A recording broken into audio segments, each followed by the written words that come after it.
Back to news. YCP ప్రభుత్వంపై BC యువజన party అధినేత రామచంద్ర యాదవ్ విమర్శలు గుప్పించారు. సీఎం జగన్ అవినీతి అక్రమాలకు పాల్పడి రాష్ట్రాన్ని లూటీ చేశారని ఆయన ఆరోపించారు. ఇప్పుడు మరోసారి అవకాశం ఇవ్వాలని కోరుతున్నారని మండిపడ్డారు ఆయన. రాష్ట్రంలో ఇంకా మిగిలిపోయి ఉన్న వాటిని పూర్తిగా దోపిడీ చేయడానికి నేను సిద్ధమంటూ ప్రజలను మభ్యపెట్టేందుకు బయలుదేరారని దుయ్యబట్టారు.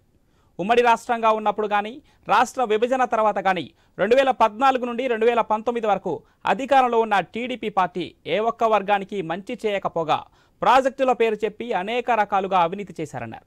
రాష్ట్రం విడిపోయిన తర్వాత కూడా ఈ రెండు పార్టీల ప్రభుత్వాలు రాజధాని నిర్మించడంలో కానీ పోలవరం, వెలుగొండ ప్రాజెక్టు, హింద్రీనీవా లాంటి ప్రాజెక్టులు పూర్తి చేయకపోగా రాష్ట్రాన్ని పూర్తిగా దోపిడీ చేశాయని రామచంద్ర యాదవ్ మండిపడ్డారు. ఇదిలా ఉంటే రాష్ట్రంలో జరగబోయే అసెంబ్లీ, పార్లమెంట్ ఎన్నికలకు సంబంధించి పూర్తి ఏర్పాట్లు ఎన్నికల సంఘం చేసింది. ఏపీలో అధికార వైసీపీ, టీడీపీ ఈ ఎన్నికలకు ప్రతిష్టాత్మకంగా తీసుకొని వివిధ రకాల పేర్లతో ప్రజల్లోకి వెళుతున్నాయి. బడుగు బలహీన వర్గాలకు రాజ్యాధికారం, అన్ని వర్గాల సంక్షేమం, రాష్ట్రాభివృద్ధి లక్ష్యంగా ప్రముఖ పారిశ్రామికవేత్త రామచంద్ర యాదవ్ నేతృత్వంలో ఆవిర్భవించిన భారత చైతన్య యువజన పార్టీ తొలిసారిగా ఏపీ ఎన్నికల బరిలో నిలవబోతోంది.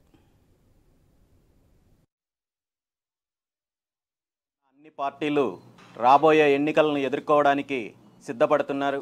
ముఖ్యంగా ఆంధ్రప్రదేశ్ రాష్ట్రంలో ఉన్న ప్రధాన పార్టీలు, అధికార పక్షం పార్టీ వైఎస్ఆర్ కాంగ్రెస్ పార్టీ కావచ్చు, అదేవిధంగా ప్రధాన ప్రతిపక్షము తెలుగుదేశం పార్టీ కావచ్చు, ఈ ఎన్నికలను ప్రతిష్టాత్మకంగా తీసుకొని అనేక పేర్లతో ఇప్పటికే ప్రజల్లోకి వెళుతున్నారు.